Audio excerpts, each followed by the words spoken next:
Marcus Aurelius once said, "You have power over your mind, not outside events. Realize this, and you will find strength." This powerful thought encapsulates the essence of Stoicism, a philosophy born in the heart of ancient Greece. Stoicism emphasizes on the power of our mind, our resilience, and how we react to adversity. It's not about avoiding struggles, but rather finding the strength within to rise above them. Remember, a Stoic is not a person immune to pain or hardship, but someone who transforms adversity into an opportunity for growth. Seneca stated, "Difficulties strengthen the mind, as labor does the body." With these words, the Stoic philosopher Seneca illuminated a powerful truth. Adversity, though often feared, can be a catalyst for growth and transformation. The Stoics, those ancient philosophers who preached acceptance and resilience, viewed adversity not as a setback, but as a chance to exercise their strength and resolve. It's a perception that turns the world on its head, transforming every hardship into a stepping stone on the path to wisdom. So, how can we adopt this perspective in our everyday lives? The first step is to reframe our understanding of negative events. When faced with adversity, instead of asking, "Why me?" we should ask, "What can I learn from this?" This shift in perspective allows us to see adversity as a teacher, rather than an adversary. Consider the story of Thomas Edison.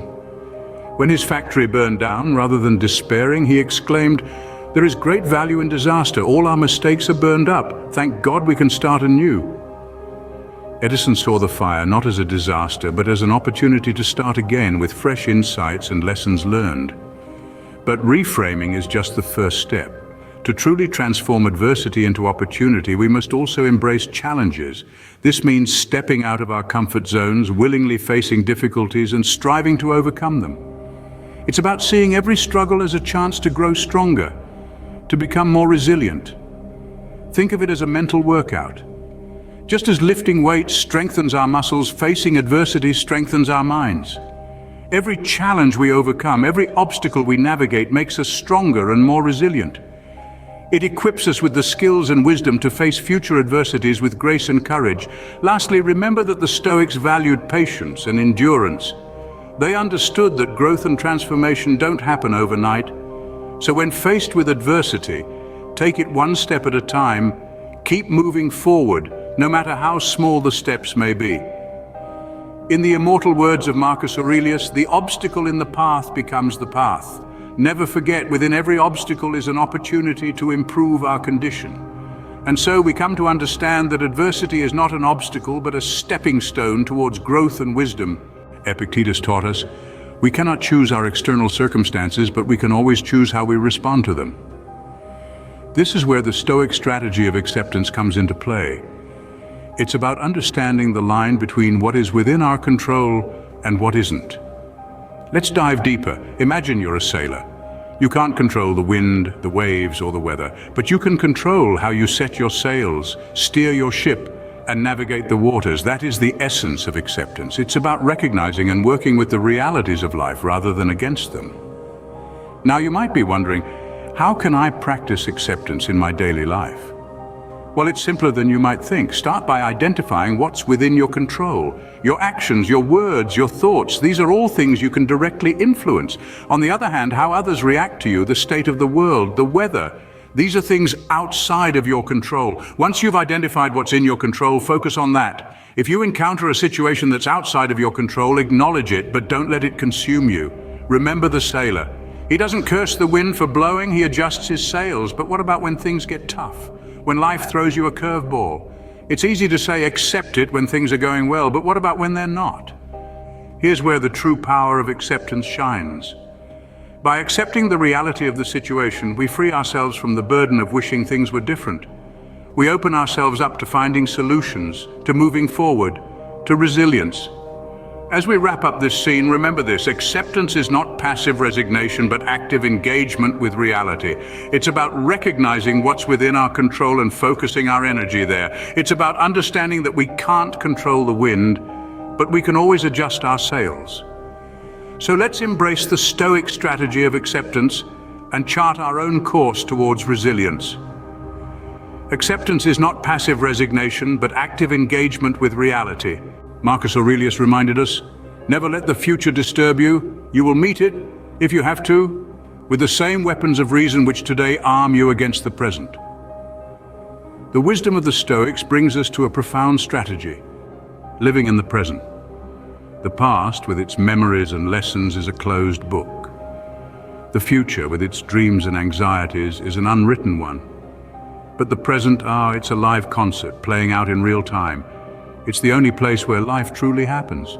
Stoicism, in its profound simplicity, asks us to focus on the here and now, to grasp the fleeting moments, and to live fully within them. So how do we practice this? How do we tune into the melody of the present? First, we must recognize that the past and the future often disguise themselves as the present. They sneak in through the back door of our minds, disguised as worries, regrets, hopes, and fears. We must learn to identify these intruders for what they are. Once we do, it becomes easier to gently escort them out. Breathing, believe it or not, is an incredibly powerful tool for anchoring ourselves in the present. By focusing on the rhythm of our breath, the rise and fall of our chest, we can pull ourselves back from the edges of past and future, grounding ourselves in the now. Another tool is mindfulness, which is simply the practice of paying full attention to what we're doing. Whether it's washing dishes, taking a walk, or listening to a friend, when we give our full attention to our actions, we are by default living in the present. And lastly, gratitude. By appreciating what we have in the here and now, we train ourselves to find contentment in the present moment, rather than seeking it in the past or future. Seneca once said, "The whole future lies in uncertainty. Live immediately." In other words, don't wait for tomorrow to start living. Start now, in this very moment. The present is all we truly have. Let's treat it with the respect it deserves. As we journey through life, let's remember to make the most of the present. After all, it's the only time we're ever truly alive. Epictetus declared, "No man is free who is not a master of himself." This profound quote from the ancient philosopher lays the foundation for our exploration into the Stoic strategy of self-discipline. Self-discipline, in essence, is the practice of controlling one's actions and reactions. It's about not letting external circumstances dictate how you respond, but rather guiding your responses based on your internal compass. It's not simply about suppressing desires or enduring hardship. It's about making conscious choices that align with your values and contribute to your overall well-being and growth. It's the art of mastering oneself. So how do we develop self-discipline?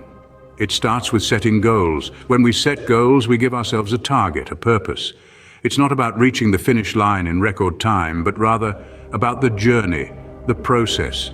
It's about making consistent progress, however small, towards your goals. Next, establish routines. Routines provide structure, and structure fosters discipline. Think about your daily routine. What activities do you engage in that contribute to your growth? What activities detract from it? By establishing routines that reinforce positive habits and discourage negative ones, we cultivate discipline. But remember, self-discipline is not a destination, it's a journey.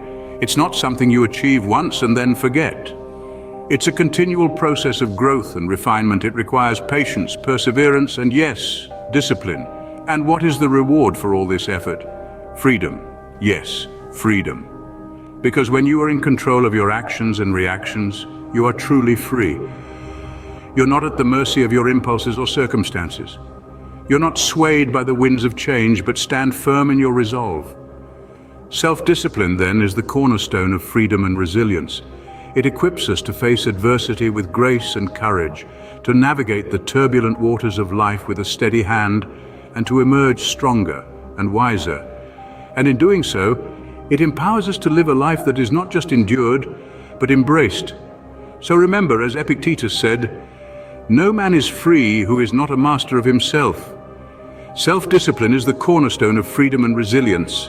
Seneca wisely stated, "A gem cannot be polished without friction, nor a man perfected without trials." This rings true in our journey towards resilience. We've traversed the landscape of Stoicism and its potential to fortify our spirits against adversity. Let's recap the wisdom we've gleaned. First, we acknowledge the power of Stoicism, a philosophy rooted in understanding the dichotomy of control. It's a reminder that while we can't control external events, we have absolute dominion over our perceptions, emotions, and actions. Next, we explored adversity's role as a crucible for personal growth. Stoics view adversity not as a hindrance, but as a challenge to rise above, to learn and to grow. We then delved into the virtue of acceptance, the first step towards resilience. It's not about resignation, but acknowledging reality as is, thereby freeing ourselves to act effectively. Living in the present followed, a strategy for focusing our energies on the here and now, not lamenting the past or fearing the future. Lastly, we addressed the importance of self-discipline, a tool to cultivate endurance, patience, and willpower, essential elements in building resilience.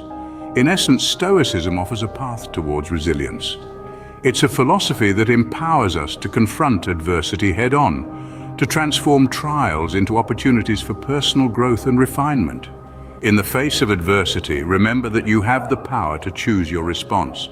Embrace the Stoic mindset and transform adversity into an opportunity for growth. This is the end of the video, but before you go, I need to tell you that your support means the world to us. If you thought this video was interesting and thoughtful, show some love by hitting the like button and sharing it with your friends. To keep up with our latest content, make sure to subscribe and ring that notification bell. Your brain thanks you for tuning in, and we can't wait to see you in our next even better video.